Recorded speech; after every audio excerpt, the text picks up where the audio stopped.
ओम भगवते वासुदेवाय नमः।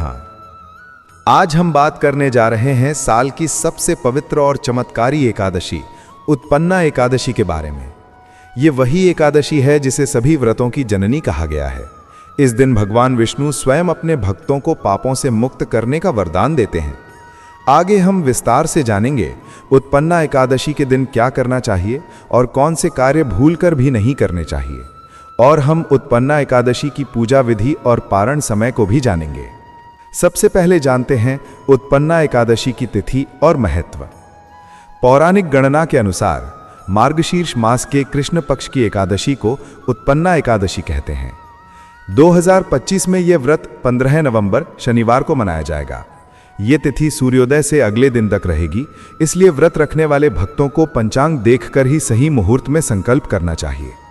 इस दिन व्रत रखने का अर्थ है स्वयं श्रीहरि विष्णु की शरण में आना। जो भी व्यक्ति इस एकादशी का व्रत श्रद्धा से करता है वो जन्म जन्मांतर के पापों से मुक्त होकर मोक्ष का अधिकारी बनता है। पौराणिक कथा, एकादशी देवी का जन्म। पुराणों में वर्णन मिलता है कि एक समय मुर नामक असुर ने स्वर्गलोक और पृथ्वी पर आतंक मचा रखा था। देवता, ऋषि और साधु सब भयभीत थे। तब वे सब मिलकर भगवान विष्णु की शरण में गए। श्रीहरि ने मुरासुर से युद्ध किया और लंबे समय तक भयंकर संग्राम चला। युद्ध के दौरान भगवान विष्णु एक गुफा में विश्राम करने लगे। तभी मुरासुर ने अवसर देखकर उन पर आक्रमण करना चाहा। उसी समय भगवान विष्णु के शरीर से एक दिव्य शक्ति प्रकट हुई। वो एक अद्भुत तेजोमयी देवी थीं। देवी ने मुरासुर को ललकारा और भयंकर युद्ध में उसे मार डाला। भगवान विष्णु ने प्रसन्न होकर उस देवी से कहा, हे देवी, तुमने मेरे शत्रु का संहार किया है, इसलिए अब तुम संसार को पवित्र करने वाली बनो। आज से तुम्हारा नाम एकादशी होगा और जो भी मनुष्य इस दिन व्रत करेगा वो समस्त पापों से मुक्त होकर मेरे परम धाम को प्राप्त करेगा। इसी कारण इस व्रत को उत्पन्ना एकादशी कहा गया, क्योंकि इस दिन एकादशी देवी का प्राकट्य हुआ था। व्रत का महत्व और फल।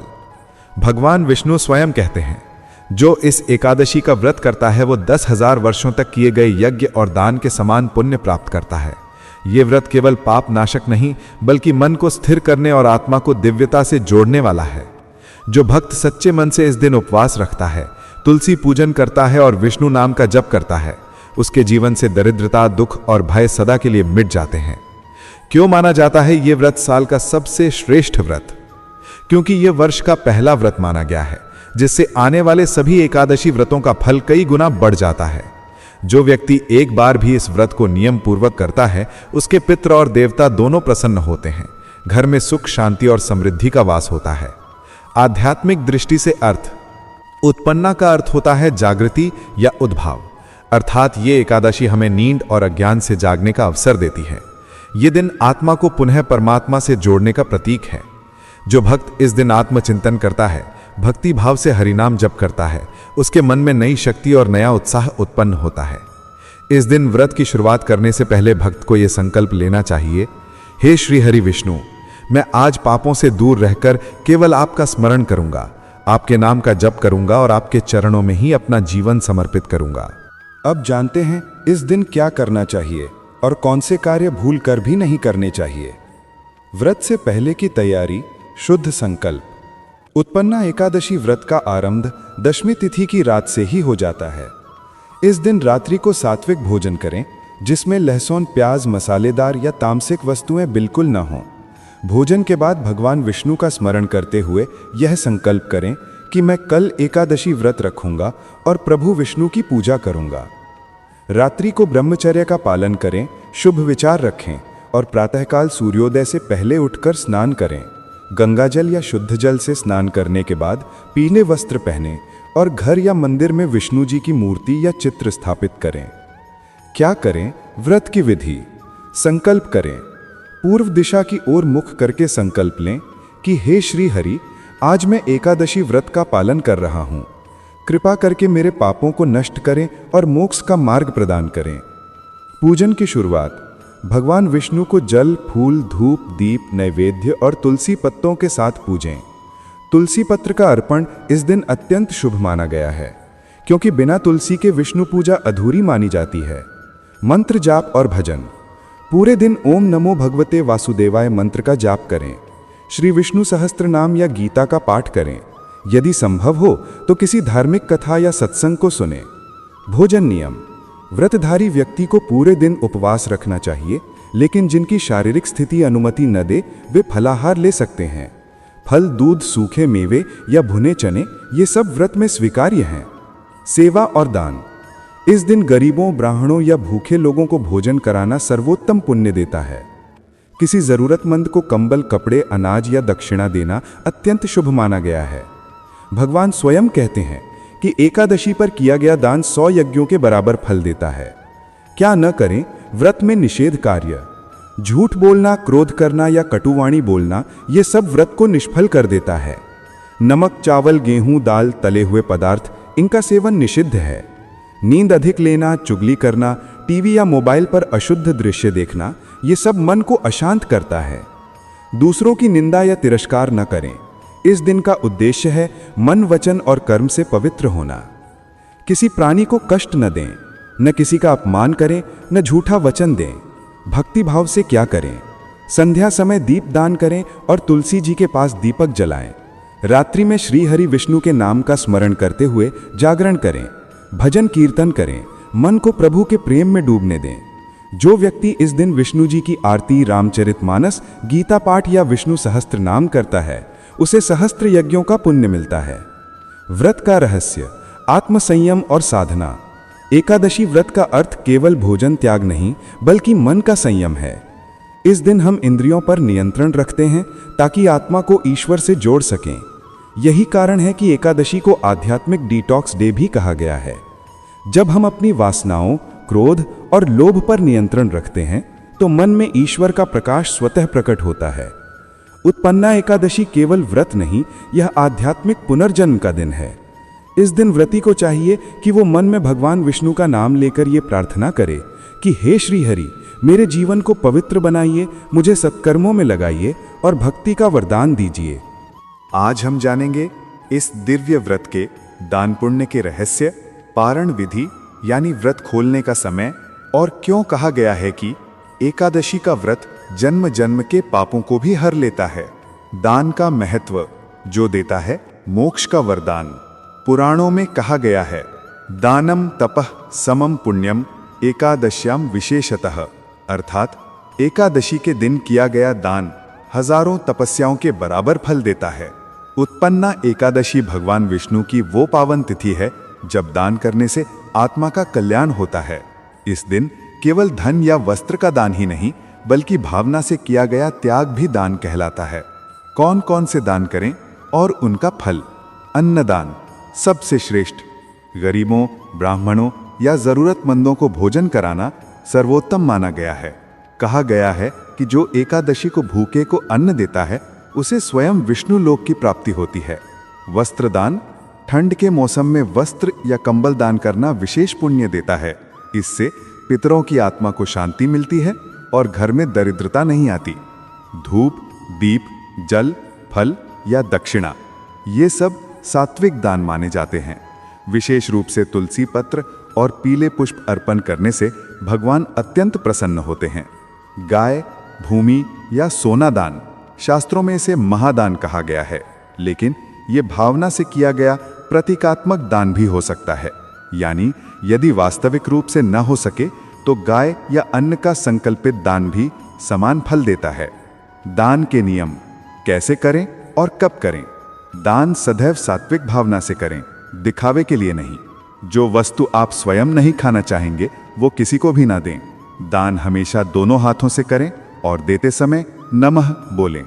दान लेने वाले व्यक्ति को शुभ आशीर्वाद दें, उसे नीचा ना समझें। वही इस दिन भगवान का रूप है। व्रत पारण का समय, सबसे महत्वपूर्ण नियम। एकादशी व्रत का समापन द्वादशी तिथि में होता है। इसे पारण कहा जाता है, अर्थात व्रत तोड़ना। पारण विधि इस प्रकार है।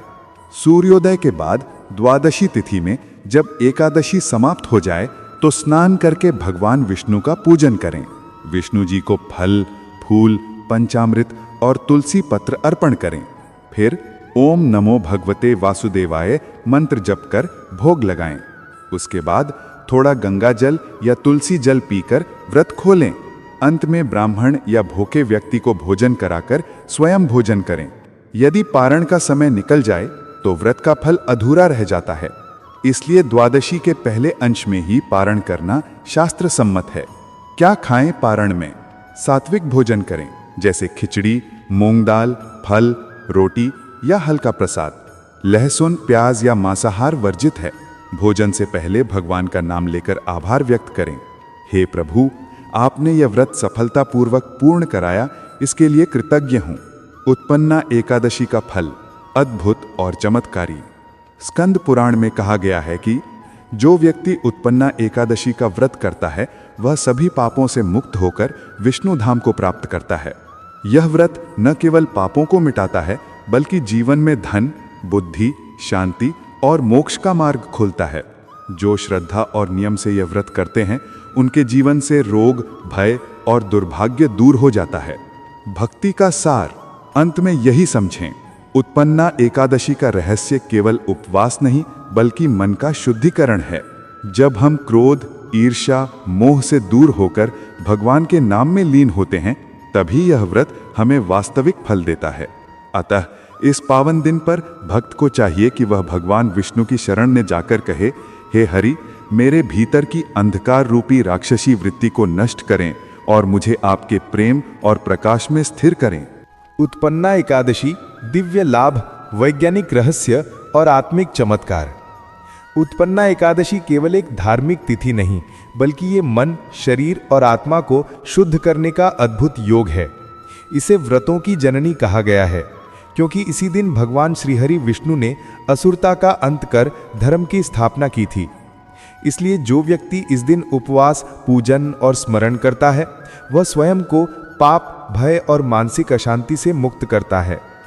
इस भाग में हम जानेंगे कि उत्पन्ना एकादशी से हमें कौन कौन से आध्यात्मिक, सामाजिक और वैज्ञानिक लाभ प्राप्त होते हैं और क्यों ये तिथि आज भी उतनी ही प्रभावशाली है जितनी सतयुग में थी। धार्मिक और आध्यात्मिक लाभ। उत्पन्ना एकादशी का व्रत करने से व्यक्ति के मन में श्रद्धा, शांति और सात्विकता का संचार होता है। शास्त्रों में कहा गया है कि एकादशी व्रतम पापग्नम सर्व काम फलप्रदम, अर्थात एकादशी व्रत सभी पापों का नाश करता है और हर प्रकार की मनोकामना पूरी करता है। जो व्यक्ति इस दिन नियमपूर्वक उपवास और ध्यान करता है उसके जीवन में दुर्भाग्य और रोगों का नाश होता है। भगवान विष्णु की कृपा से ऐसा व्यक्ति धीरे धीरे भौतिक मोह से मुक्त होकर आत्मा के प्रकाश को अनुभव करता है। भक्तजन मानते हैं कि उत्पन्ना एकादशी की रात्रि में भगवान विष्णु स्वयं अपने भक्तों के घर भ्रमण करते हैं। जो जन उस समय ओम नमो भगवते वासुदेवाय का जप करते हैं उनकी आत्मा पर दैवीय ऊर्जा का प्रभाव पड़ता है। ये तिथि न केवल मोक्ष का मार्ग खुलती है बल्कि कर्मों की ग्रंथि खोलकर भाग्य को प्रबल बनाती है। पारिवारिक और सामाजिक लाभ। उत्पन्ना एकादशी का पालन परिवार में शांति और सौहार्द लाता है। जो व्यक्ति इस दिन उपवास करता है उसके घर में कलह, रोग, दरिद्रता और मानसिक असंतोष नहीं टिकता। गृहस्थ के लिए ये व्रत विशेष लाभकारी माना गया है क्योंकि इससे धन, स्वास्थ्य और वैभव में वृद्धि होती है। स्त्रियां यदि श्रद्धा से इस व्रत को करें तो उन्हें सुयोग्य पति और अखंड सौभाग्य की प्राप्ति होती है। बालकों का भविष्य उज्जवल होता है और घर में सुख समृद्धि स्थायी रूप से निवास करती है। सामाजिक दृष्टि से भी ये व्रत महान है क्योंकि इस दिन दान करने की परंपरा सर्वजन कल्याण की भावना को जगाती है। गरीबों, पशुओं और भूखों को अन्न देने से समाज में संतुलन और सद्भाव बना रहता है। एक दिन का उपवास आत्मसंयम का अभ्यास सिखाता है जो आगे चलकर व्यक्ति को लोभ और असंयम से दूर रखता है। वैज्ञानिक और स्वास्थ्य संबंधी लाभ। उत्पन्ना एकादशी का वैज्ञानिक पक्ष भी अत्यंत रोचक है। ये तिथि हर महीने चंद्रमा के बढ़ने और घटने के मध्य आती है जब शरीर और मन की ऊर्जा में प्राकृतिक परिवर्तन होता है। उपवास के माध्यम से शरीर को इस ऊर्जा के साथ तालमेल बिठाने का अवसर मिलता है। आयुर्वेद के अनुसार एकादशी को भोजन न करने से पाचन तंत्र को विश्राम मिलता है और शरीर के विषैले तत्व टॉक्सिन्स स्वतः बाहर निकल जाते हैं। फलाहार या जलाहार करने से शरीर में जल संतुलन बढ़ता है जिससे त्वचा, मस्तिष्क और हृदय स्वस्थ रहते हैं।